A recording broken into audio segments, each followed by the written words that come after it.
Okay, well, I tried to pick a picture that maybe closely wasn't same age as Lillian, but that's me, the third one there. Um, and my two sisters. Well, thank you for giving me this opportunity to join you.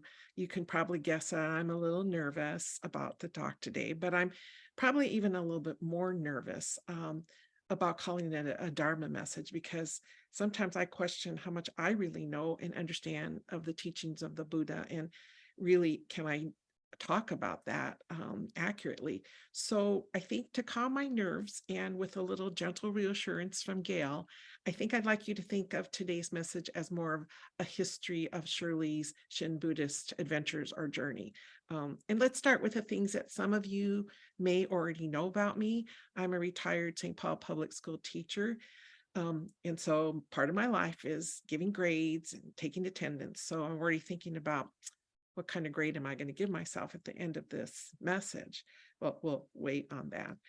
In the last year and a half, I have downsized and moved to Beckettwood, where our Sangha has met in person a couple of times.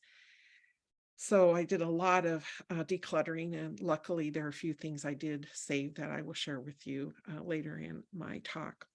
Some of the members of TCBA probably have heard me say this a couple times, and I've given myself the distinction of being maybe one of few members who belong to two different organizations of the Buddhist Churches of America.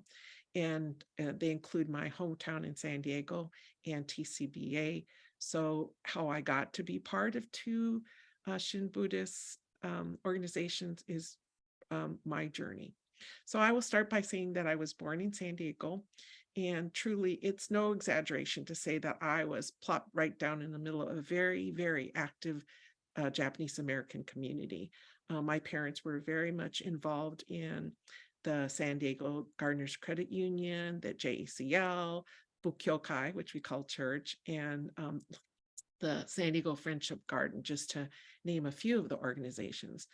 My mom was the longtime treasurer for the credit union, and she was a secretary on many of those organizations. And my dad, being a gardener, would come home from work and then head to church. And oftentimes he fell asleep during the meetings, but he was supposed to be helping with the Busei script, their newsletter. And oftentimes you might find him at a member's house because he was a long time committee member of the funeral committee. So it really, from my kitchen, I literally could hear plans of the Wakayama picnic, the church renovations, the talk of the new sensei who was coming. And often I would hear just news about the community from the gardeners that would stop by, to make their car loan payments, because my mom was the one who made all those deposits. And along with being part of a bigger community, I was part of a smaller community, and that was the San Diego Buddhist Church itself.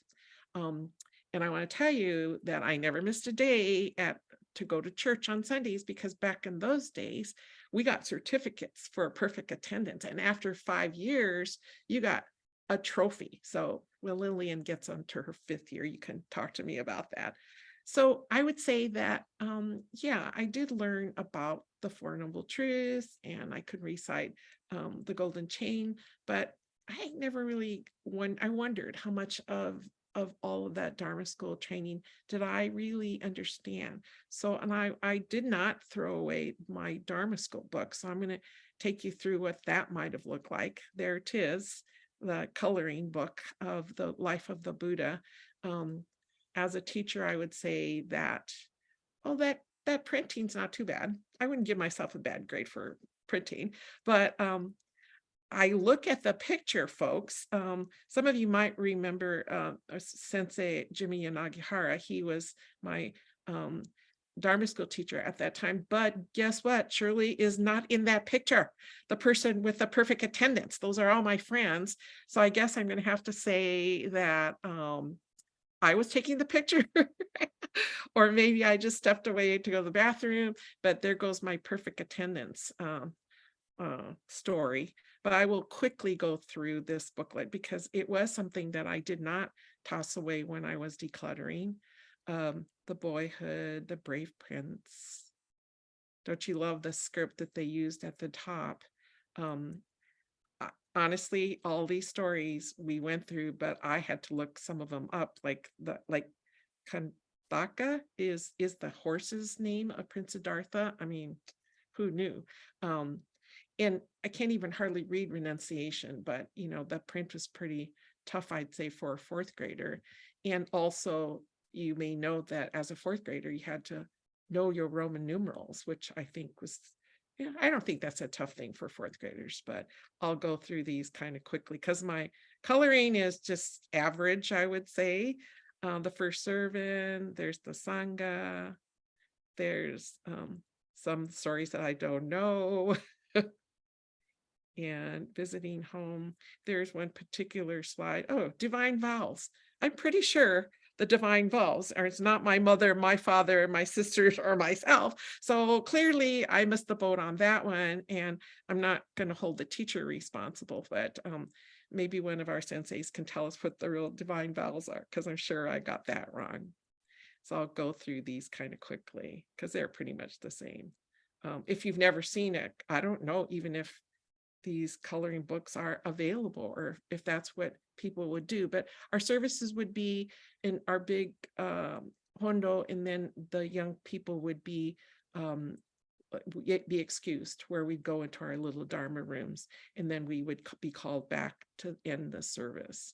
So that's my Dharma book, and hopefully I gleaned something out of that. Of course, as I got older, as a teenager, then junior YBA became more of my social life. And yeah, it was, a teenager's life. So we did the fundraisers and car washes and tried to do service in the community. And of course, there was the famous weekend visits up to LA, where we go to the Southern California district conferences, where we play basketball games against the other churches, and we'd have a dance.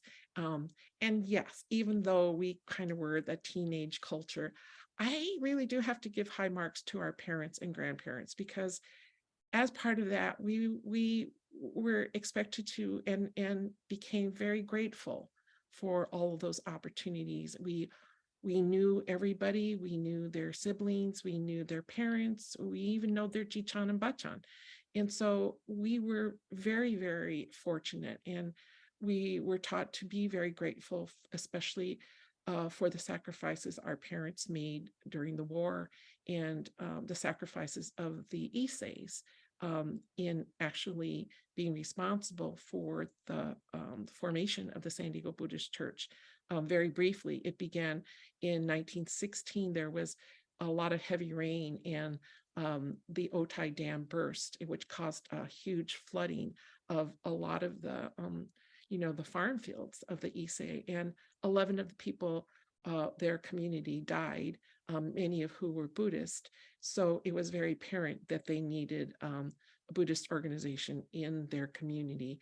And 10 years later, only 10 years later, after a lot of hard work and sacrifice, the Isseis were able to hold their first service of the San Diego Buddhist temple. And it, as a teenager, we learned of this tragic beginning, but we know that hope and courage and determination has resulted in a very thriving community today. So again, high marks to our parents for instilling that notion of gratitude. As I went off to college and moved away, I still was a member of the church. And so I would bring in, as I became a parent, I would bring my sons to church at the temple. Let's see if this goes right. Oops. Oh, there's the last page of, that's the last page of my Dharma book. I would say I'm not so excited about this printing, but look at the bottom where it says the formal noble truths. I'm not sure that I could honestly say that as a fourth grader, I understood the meaning behind the truth of suffering and the truth of the cause of suffering, but oh well, we'll leave it at that. We'll go back to that. This is a picture of my dad and my two sisters, my sons, and my nephews. And my dad was ever so proud of being able to bring them into to visit Bukyokai. And when we would go into town, particularly during the holidays, we would always go to the New Year's service the next day, and my entire family and my grandchildren. And of course, the night before, we would head to San Diego Shelter Island, where we would bring in the new year with, is it Joya no Kane? So we would ring that bell in the background is the San Diego Yokohama sister city bell. And we would ring that bell 108 times from the new beginning and the end of the year into the new year. So now it's my joy to share this kind of experience with, and my sisters sharing it with their grandchildren, this tradition and experience that has meant such a big part of my life. But it is also my obligation to share the history of our ancestors' challenges and all of their accomplishments, so that my grandchildren, that they too will understand and be grateful for all the blessings they have now. Do I get to say blessings? I'm not sure about that. So part two. So when I moved to Minnesota back in 1975, my dad was still very active in the church, and he would see in, I think it was the calendar, the BCA calendar, he'd say, Shirley, there's a Sangha in Minneapolis, you should go. And I know he really wanted me to go. But I would say, Dad, it's, I just moved here. I mean, it's cold and there's snow and I don't have a car.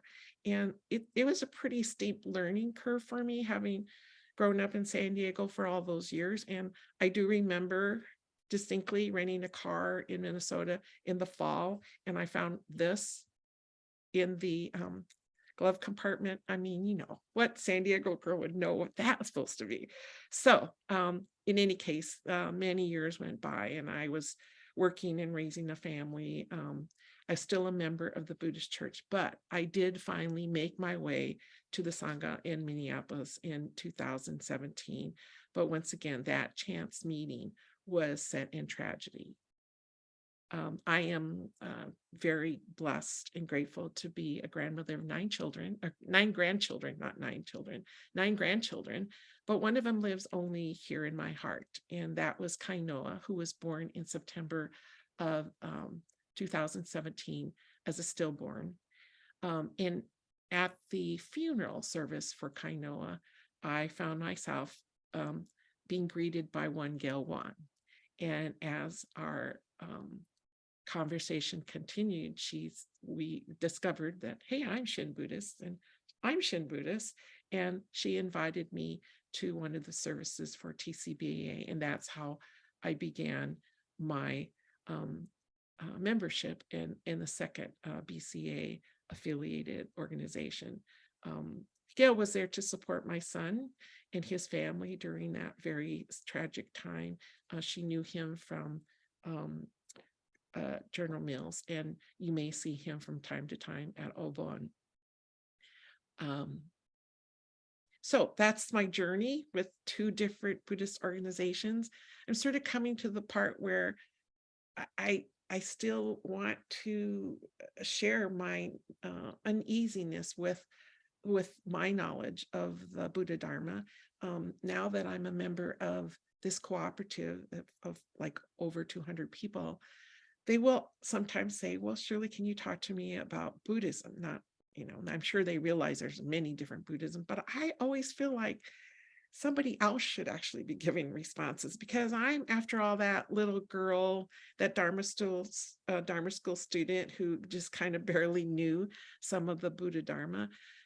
But then I think about that, actually I've lived my whole life in the warm embrace of a Buddhist Sangha.